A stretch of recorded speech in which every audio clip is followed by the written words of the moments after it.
నూరుకట్ల పిశాచం కథలు పరుల సొమ్ము. ఒకప్పుడు యోచనుడనే మహాముని ప్రాపంచిక సుఖాలకు దూరంగా ఓ అడవి మధ్యలో ఉండేవాడు. కందమూలాలు భుజిస్తూ రోజూ తపస్సు చేసుకునేవాడు. ఒకసారి చంద్రసేనుడనే రాజు వేటకని అరణ్యానికి వచ్చాడు. దారి తప్పి యోచనుడి ఆశ్రమానికి చేరుకున్నాడు. ముని ఆయన్ను సాదరంగా ఆహ్వానించాడు. ఆయనకు పంచభక్ష పరమన్నాలతో విందు చేశాడు.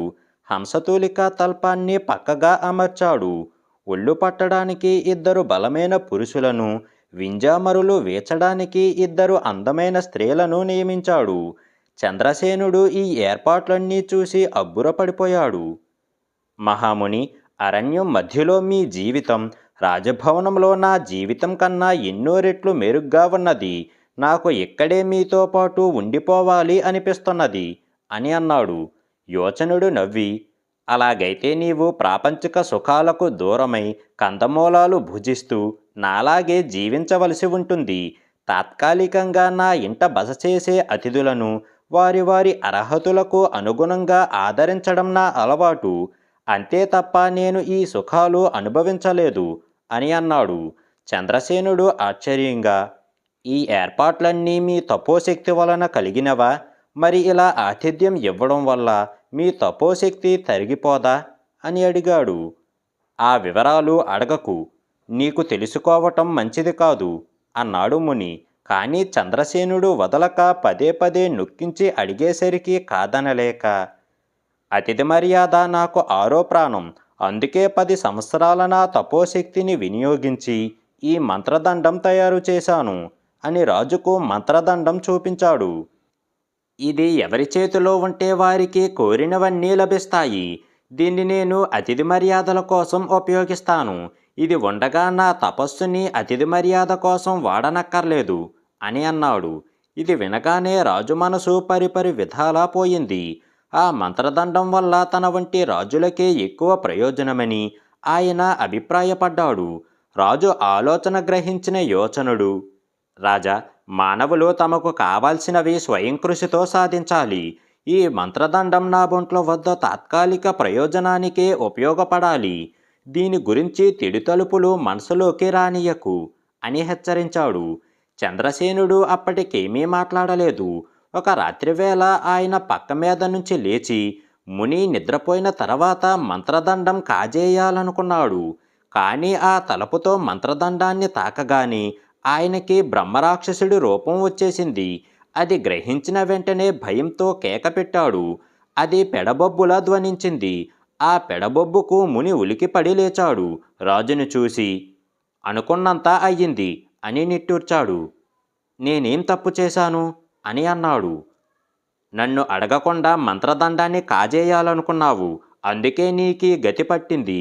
ఇలా జరిగే ప్రమాదం ఉందని మంత్రదండం విషయం నీకు చెప్పనన్నాను. ఎందుకంటే ఈ మంత్రదండం మహిమ తెలిసాక దీన్ని కాజేయాలన్న దురాహ కలగడం ఎవరికైనా సహజమే.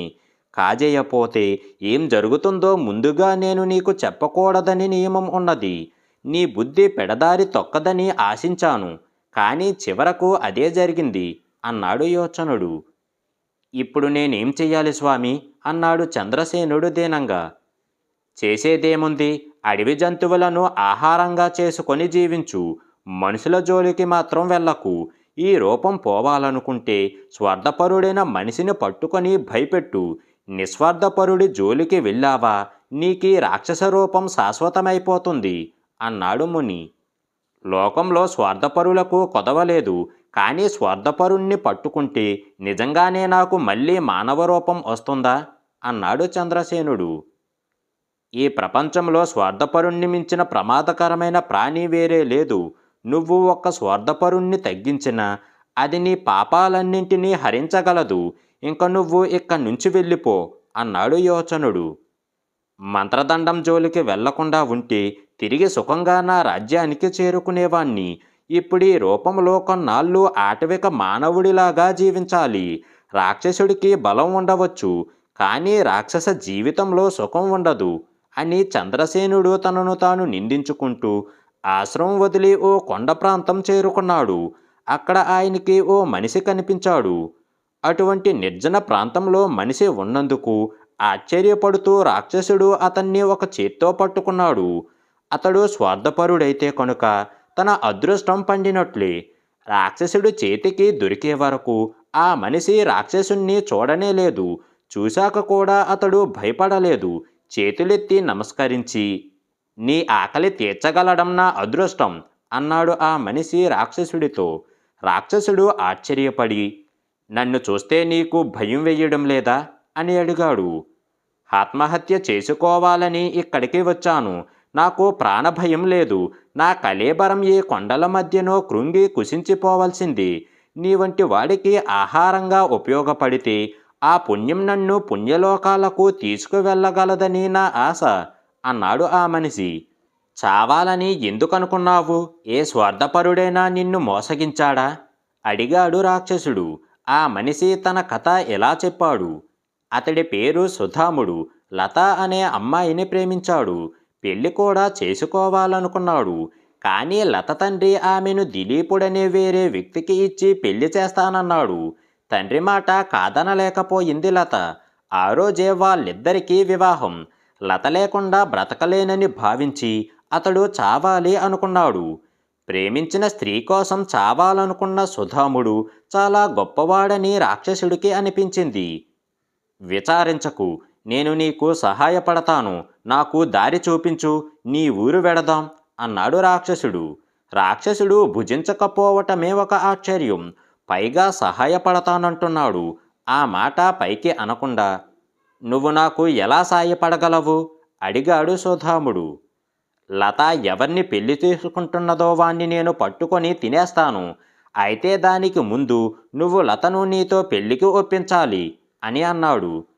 లత పెళ్లాడుతున్న దిలీపుడు బలహీనుడు, పిరికివాడు, పేదవాడు, అన్ని విధాలా నాకంటే తక్కువవాడు. తండ్రి బలవంతం మీదనే లత ఈ పెళ్లికి ఒప్పుకున్నది. నాకు బలం, ధైర్యం, డబ్బు అన్నీ ఉన్నాయి. లత నా వద్ద సుఖపడుతుంది. కాబట్టి తను నాతో పెళ్లికి ఒప్పుకుంటుంది అన్నాడు సుధాముడు. అయితే మరి లత తండ్రి లతను నీకు ఇవ్వకుండా అతడికి ఎందుకిచ్చాడు అడిగాడు రాక్షసుడు ఆశ్చర్యంగా. లత తండ్రికి కూతురు సుఖం కంటే తన పట్టుదలే ముఖ్యం. ఎప్పుడో ఏదో చిన్న విషయంలో ఆయన నేను గొడవ పడ్డాము. అప్పట్నుంచి ఆయన నాపై పగబట్టాడు. ఇప్పుడు నేనెంత బ్రతిమాలినా తన కోపాన్ని చంపుకోవటం లేదు అన్నాడు సుధాముడు.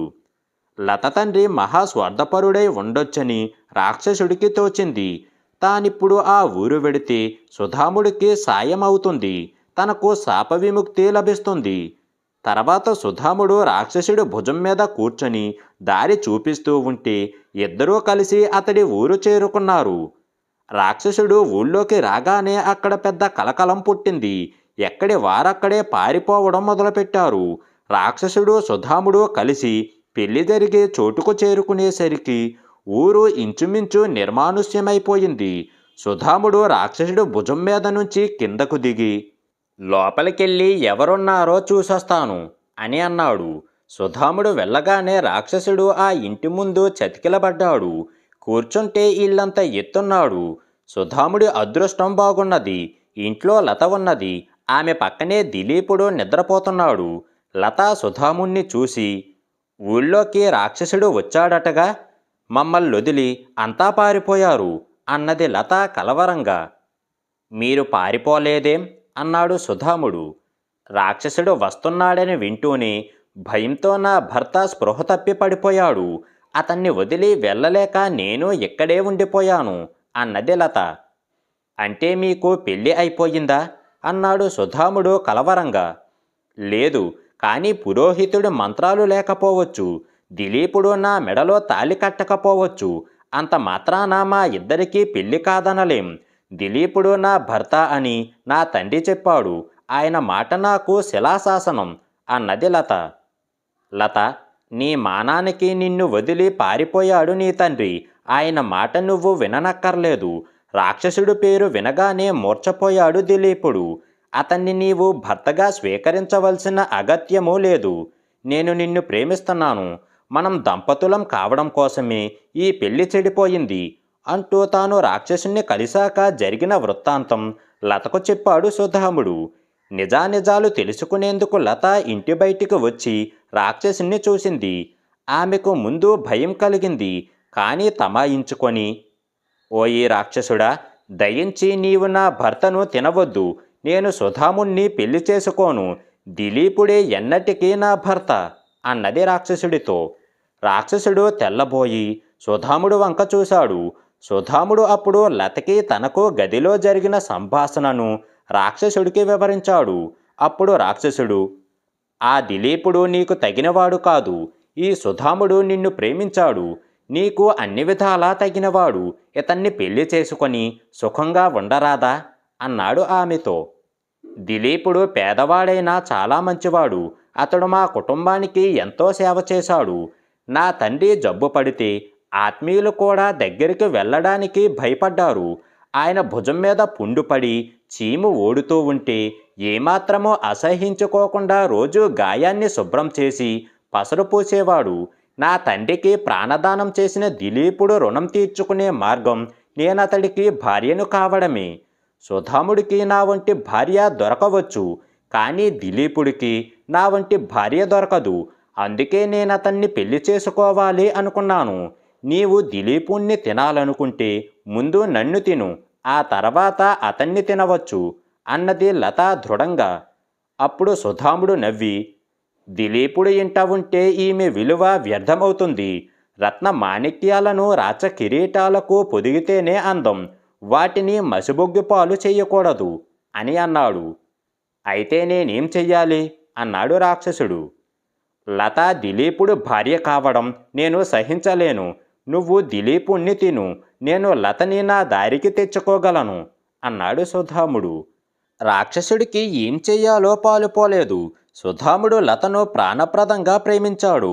సుఖపెట్టాలన్న మంచి ఉద్దేశంతోనే ఆమెను పెళ్లి చేసుకోవాలి అనుకుంటున్నాడు. మరి లత దిలీపుణ్ణి అభిమానించింది. అతన్ని తాను భుజిస్తే ఆమె భరించలేదు. ఈ విధంగా రాక్షసుడు ఆలోచిస్తూ ఉండగానే అతడి రాక్షస రూపం పోయింది. మామూలు చంద్రసేనుడైపోయాడు. ఎదురుగా ఉన్న సుధాముడికి రాక్షసుడు రూపు వచ్చేసింది.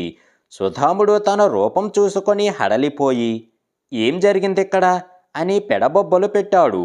అప్పుడు చంద్రసేనుడు అతడికి తన కథ చెప్పి శాంతింపజేసి, అనుమతి లేకుండా ఇతరులకు చెందిన వాటిని సొంతం చేసుకోవాలనుకున్న వారికి ఇప్పుడు నీకు పట్టిన గతే పడుతుంది. నేను మంచి ఉద్దేశంతోనే మంత్రదండం కాజేయాలని అనుకున్నాను. మహాముని యోచనుడి ఆశ్రమంలో కంటే నా వద్ద ఉంటే దానివల్ల ఎక్కువ ప్రయోజనం ఉందనుకున్నాను. కానీ అందుకు యోచనుడి అనుమతి లభించలేదు. అది ఆయనకు చెందిన వస్తువు కాబట్టి నా ఆలోచన నాకు రాక్షస రూపాన్ని ఇచ్చింది. ఇప్పుడు లత మనసా వాచా దిలీపుడికి చెంది ఉన్నది. ఆమెను నువ్వు సొంతం చేసుకోవాలనుకుంటున్నావు. అది సదుద్దేశంతోనే అయినప్పటికీ స్వార్థమే అనిపించుకుంటుంది. అందుకే నా రాక్షస రూపం నీకొచ్చింది. మళ్ళీ మామూలు మనిషిని కావాలంటే నువ్వు ఈ క్షణం నుంచి నాలాగే స్వార్థపరుల అన్వేషణ ప్రారంభించు.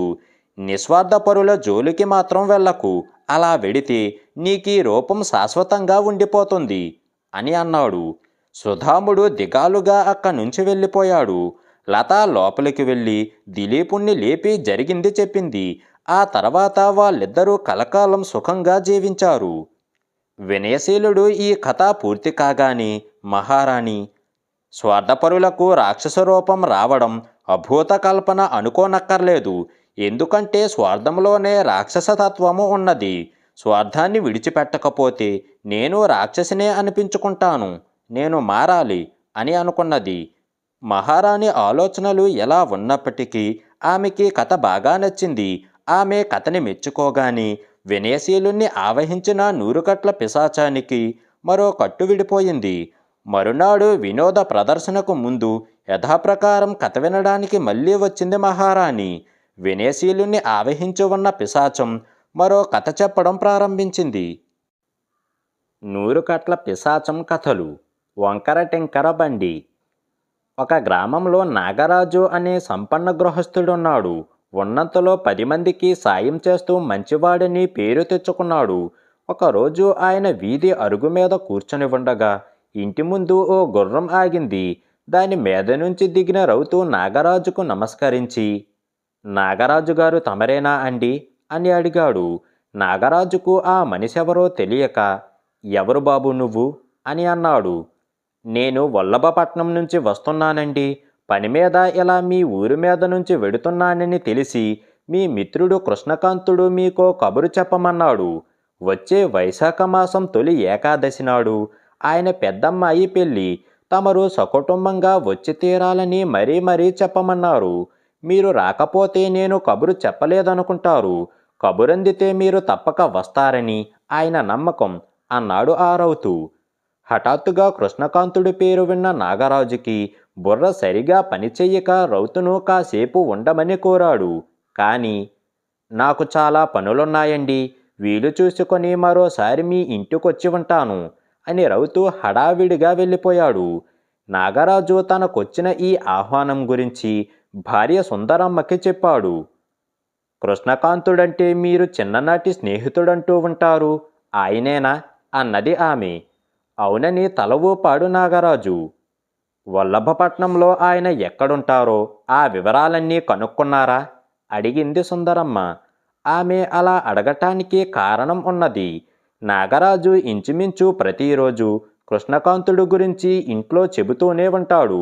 చిన్నప్పుడు కృష్ణకాంతుడి కుటుంబం ఇక్కడే ఈ ఊర్లోనే ఉండేది. 15 ఏళ్ల వయసు వరకు ఇద్దరూ కలిసిమెలిసి ఆడిపాడి ఒకే ప్రాణంగా ఉండేవారు. ఆ తర్వాత కృష్ణకాంతుడి తండ్రి వ్యాపారం నిమిత్తం వల్లభపట్నం వెళ్ళాడు. అప్పట్నుంచి నాగరాజుకు కృష్ణకాంతుడి కబురు తెలియరాలేదు. ఒకసారి వెళ్ళి మిత్రుణ్ణి చూచి రావాలని నాగరాజుకి ఉండేది.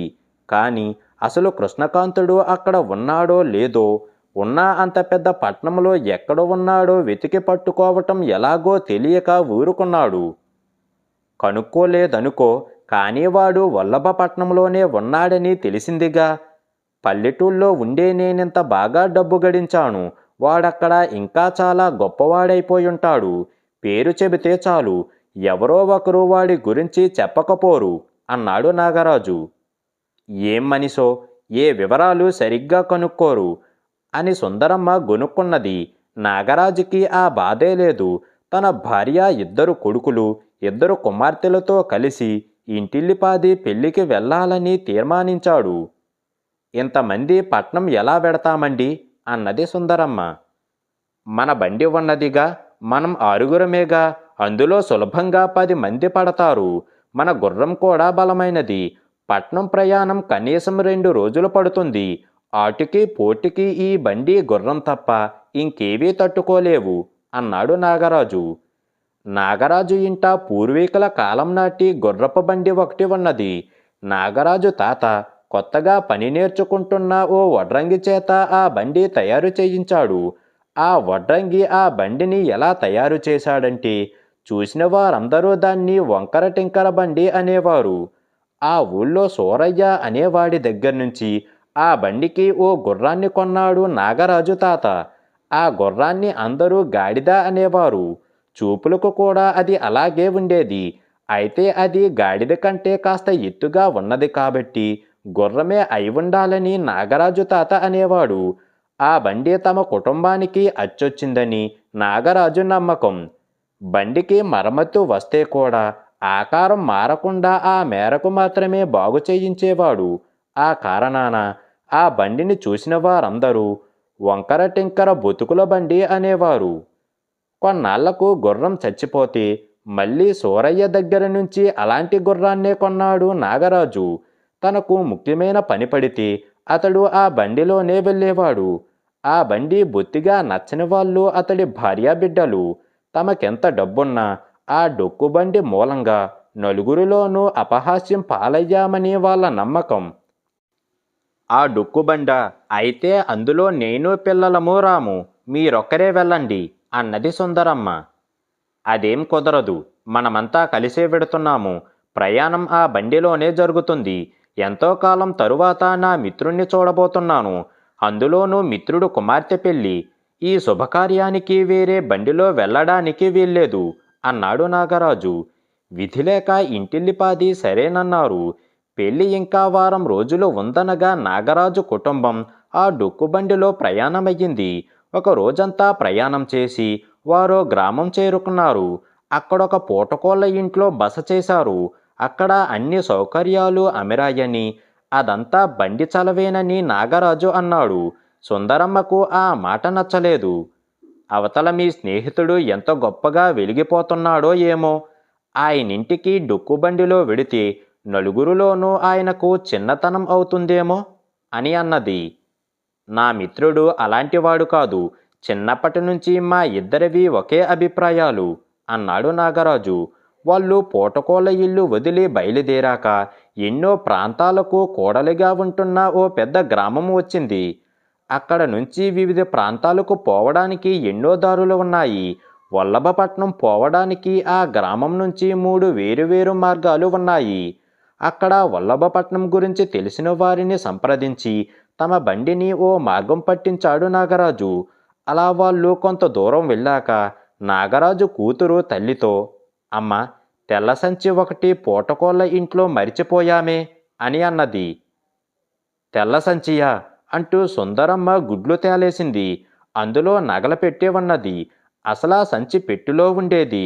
బట్టలు సర్దేటప్పుడు సుందరమ్మ ఆ సంచిని బయటకు తీసి గోడకు మూలగా పెట్టింది. ఆ తర్వాత మళ్ళీ పెట్టెలో పెట్టడం మర్చిపోయింది. నాగరాజు బండి ఆపి పెట్టి తెరిచి చూశాడు. అందులో తెల్ల సంచి లేదు. కూతురు వంక ఆయన కోపంగా చూసి, ఆ సంగతి ఇప్పుడా నువ్వు చెప్పడం అని అన్నాడు. కూతురు బిక్కమొహం వేసింది. ఏం చెయ్యాలో అని అంతా ఆలోచిస్తూ ఉండగానే దూరం నుంచి గుర్రపు డెక్కల శబ్దం వినిపించింది. ఒక గుర్రపు రౌతు వచ్చి వాళ్ళ పక్కన ఆగాడు. నాగరాజు అతన్ని ప్రశ్నార్థకంగా చూశాడు. అతడు గుర్రం మీద నుంచి దిగి ఓ తెల్ల సంచి నాగరాజుకి అందించాడు. పూటకోళ్ళమ్మ అతడికి ఆ సంచి ఇచ్చి పంపించింది. సుందరమ్మ బండిలోకి వెళ్ళి సంచిని రహస్యంగా విప్పి చూసి అందులోని వస్తువులన్నీ సరిగా ఉన్నాయో లేవో చూసుకున్నది. ఈలోగా నాగరాజు, మేము వల్లభపట్నం వెడుతున్నట్లు పూటకోళ్ళమ్మకు చెప్పనైనా లేదు. ఇంత త్వరగా నీవు మా ఆచూకీ ఎలా తెలుసుకోగలిగావు అని ఆశ్చర్యంగా ఆ రౌతును అడిగాడు. మీ బండి ఆనవాలు చెప్పగాని ప్రతి వాళ్ళు మీ గురించి చెప్పగలిగారు. అందుకే త్వరగా మీ ఆచూకీ తెలిసింది అన్నాడు ఆ రౌతు. నాగరాజు ఆ రౌతుకు 5 వరహాలు కానుకగా ఇచ్చాడు. రౌతు అవి అందుకొని, బాబు, వల్లభపట్నానికి ఇంకా మంచి మార్గాలు ఉండగా తమరు ఈ ప్రమాదకరమైన మార్గం ఎందుకు ఎన్నుకున్నారు? దారిలో క్రూరమృగాల బెడద ఉండవచ్చు అని అన్నాడు. నాగరాజుకు బండిని వెనక్కు మళ్లించడం ఇష్టం లేదు. ఎందుకంటే మిగతా మార్గాల్లో 1 రోజు పట్టే ప్రయాణానికి ఈ మార్గాన వెడితే 1 పూట చాలని చాలామంది చెప్పారు. అదీగాక అప్పుడే కొంత దూరం వచ్చేశారు కూడా. రౌతు వెళ్ళిపోయాక సుందరమ్మ భర్తతో, ఆలస్యం అయితే అయ్యింది గాని బండిని వెనక్కు మళ్లించండి అని అన్నది. నాగరాజు వినలేదు. వాళ్ళలా కొంత దూరం వెళ్ళేసరికి దారికి అడ్డంగా పడుకున్న ఒక జంతువుని చూశారు. నాగరాజు బండిని ఆపాలా పోనివ్వాలా అన్న సంశయంలో ఉండగా ఆ జంతువు తటాలున లేచి బాట వదిలి పారిపోయింది. అది ఒక పెద్ద పులి అని బండిలోని వాళ్ళందరికీ స్పష్టంగా తెలిసింది. అది ఏ పొదల చాటుకైనా వెళ్ళి అక్కడ నుంచి మన మీదకి దూకుతుందేమో అన్నది సుందరమ్మ. లేదమ్మా, మన బండి కదులుతూ ఉంటే రకరకాల చప్పుళ్ళు అవుతున్నాయి. అది విని బెదిరి పెద్ద పులే పారిపోయిందంటే మనకింకా ఏ క్రూర జంతువుల బెడద ఉండదు, నిశ్చింతగా ఉండొచ్చు అన్నాడు నాగరాజు కొడుకు. ఆ విధంగానే ఆ తర్వాత ఇంకా ఏ బెడద లేకుండానే నాగరాజు కుటుంబం వల్లభపట్నం చేరుకున్నది. పెద్ద పెద్ద భవంతులతో జనం నిండిన వీధులతో ఉన్న ఆ పట్నం చూడగానే మతిపోయినట్లు అయ్యింది నాగరాజుకి. అంత పెద్ద పట్నంలో తాను కృష్ణకాంతుడు ఆచూకీ తెలుసుకోవడం ఎలాగో అని నాగరాజు బెంగపడ్డాడు. అంతలో ఒక వ్యక్తి ఎదురై చెయ్యి చాపి బండిని ఆపాడు. నాగరాజుని సమీపించి, అయ్యా, కృష్ణకాంతుడు ఇంటికని బయలుదేరిన నాగరాజు తమరు గాని కాదు గదా అని అడిగాడు. నా గురించి నీకెలా తెలుసు అని నాగరాజు ఆశ్చర్యపోతే ఆ వ్యక్తి నవ్వి, తమరు సకుటుంబంగా వస్తారని, తమకి తన ఇల్లు కనుక్కోవడం కష్టమవుతుందని అనుమానించిన కృష్ణకాంతుడు తమకి దారి చూపడానికి ఊళ్ళో నలుమూలలా కొందరు మనుషుల్ని నియోగించాడు అని అన్నాడు. నాగరాజు సంతోషించి, ఈ ఏర్పాటు బాగున్నది, కానీ నేనే నాగరాజునని ఎలా అనుకున్నావు అని అడిగాడు. మీ బండిని చూసి గుర్తించాను అన్నాడు ఆ మనిషి. సుందరమ్మకు పిల్లలకు చచ్చేటంత అవమానంగా అనిపించింది. కృష్ణకాంతుడు తన భర్తకు చిన్ననాటి మిత్రుడు. ఆయనకి బండి గురించి ఇంకా గుర్తుండే ఉంటుంది. అందుకే తన మనుషులకు వివరాలన్నీ చెప్పి ఉంటాడనుకున్నది సుందరమ్మ. ఆ మనిషి దారి చూపించగా బండి కృష్ణకాంతుడి ఇల్లు చేరుకున్నది. కృష్ణకాంతుడి ఇల్లు దివ్య భవనంలాగా ఉన్నది. అటువంటి ఇంటి ముందు తమ బండిని ఉంచి దిగటానికి సుందరమ్మ పిల్లలు సిగ్గుపడ్డారు. నాగరాజు వచ్చినట్లు తెలియగాని కృష్ణకాంతుడు స్వయంగా చూడటానికి వచ్చాడు. రెండు చేతులు చాపి నాగరాజును కౌగిలించుకున్నాడు. తర్వాత ఇద్దరూ ఒకరి కుటుంబాలను ఒకరు పరిచయం చేసుకున్నారు. పరస్పర కుశల ప్రశ్నలు అయ్యాక నాగరాజు మిత్రుణ్ణి చూచి, ఏరా, నా బండి గురించి నీ పని వాళ్లకు చెప్పావా? వాడిట్టే గుర్తుపట్టేశాడు అని అన్నాడు. బండి గురించి చెప్పడం ఏమిటి అని కృష్ణకాంతుడు ఆశ్చర్యపోయాడు. నాగరాజు ఆయనకి తన బండి గురించి, జరిగిన అనుభవాల గురించి వివరంగా చెప్పాడు. ఓ అదా అని కృష్ణకాంతుడు నవ్వి, నేను చెప్పలేదు గాని మా వాడికి నీ బండి విషయం మరోలా తెలిసి ఉంటుంది. మా నాన్న వ్యాపారం కోసం ఇక్కడికి వచ్చినప్పుడు మీకు అచ్చొచ్చింది కదా అని తను ఇక్కడ అలాంటి బండినే చేయించాడు. దానికి అలాంటి గుర్రాన్నే కొన్నాడు. ఆయనకు తర్వాత నాకు కూడా అది అచ్చొచ్చింది. ఎవ్వరు నవ్వినా సరే నేను ఆ బండినే వాడుతూ ఉంటాను. పద, నా బండి చూద్దువు గాని అంటూ నాగరాజు కుటుంబాన్ని ఇంటి పెరట్లోకి తీసుకువెళ్ళాడు. అక్కడ ఇంచుమించు నాగరాజు బండి వంటిదే ఒకటి ఉన్నది.